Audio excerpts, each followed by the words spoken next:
नमस्कार, मराठी मंडळीवर तुमचं स्वागत आहे। आज आपण उलगडणार आहोत बीड जिल्ह्यातील एका मोठ्या राजकीय संघर्षाचं गुण, धनंजय मुंडे विरुद्ध सुरेश धस।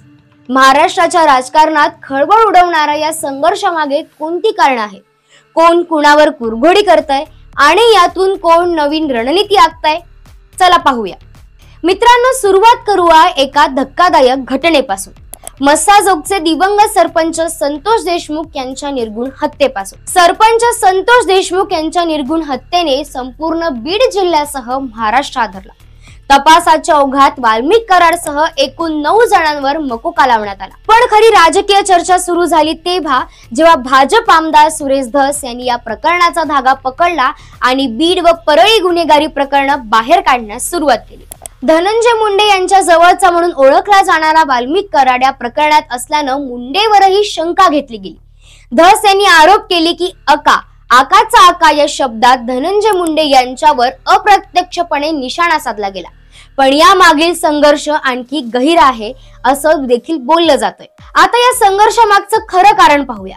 धनंजय मुंडे यांच्याकडे जरी बीडच्या पालकमंत्री पदाची जबाबदारी होती, तरी कृषी मंत्रालयाच्या मोठ्या जबाबदारीमुळे त्याचं बीडकडे कमी लक्ष होतं। अशा परिस्थितीत जिल्ह्याचा कारभार पाहायचं काम प्रामुख्यानं वाल्मिक कराड पाहत होता। प्रशासकीय निर्णय, अधिकाऱ्यांच्या बदल्या आणि निधींचं वाटप या सर्वांवर कराडचा मोठा प्रभाव होता। या सत्तेच्या चवीमुळे वाल्मिक कराडलाही राजकीय महत्वाकांक्षा निर्माण झाली। परळी आणि बीडच्या राजकारणात सक्रिय राहून तो आष्टी, पाटोदा, शिरूर मतदारसंघातून निवडणूक लढवण्याची तयारी करू लागला। वंजारी समाजाचं मोठं प्राबल्य आणि मुंडे कुटुंबियांबद्दल असलेला आदर या 2 गोष्टी त्याच्या पाठीशी होत्या। आष्टी, पाटोदा, शिरूर मतदारसंघ हा सुरेश धस यांचा बालेकिल्ला मानला जातो। त्यांनी अनेकदा या मतदारसंघातून निवडणूक जिंकली आहे, पण वाल्मिक कराड याच मतदारसंघातून निवडणूक लढवण्याची तयारी करत असल्याची चर्चा सुरू झाली।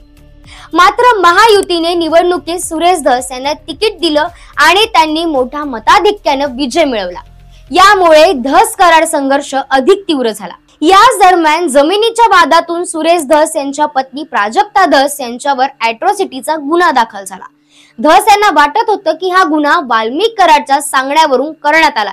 त्यामुळे धस यांनी मुंडे आणि कराड यांच्या विरोधात आक्रमक भूमिका घेतली। धनंजय मुंडे आणि सुरेश धस यांच्यातील संघर्षाचा पुढील टप्पा अत्यंत नाट्यमय होता।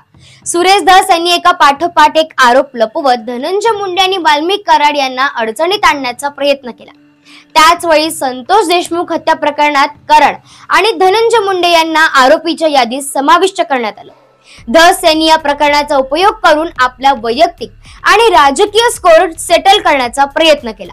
पण हा संघर्ष अचानक वेगळं वळण घेतो जेव्हा धनंजय मुंडे आणि सुरेश धस यांची 2 वेळा गुप्त बैठक होते। या भेटीमुळे राजकीय वर्तुळात तर्कवितर्कांना उधाण आलं।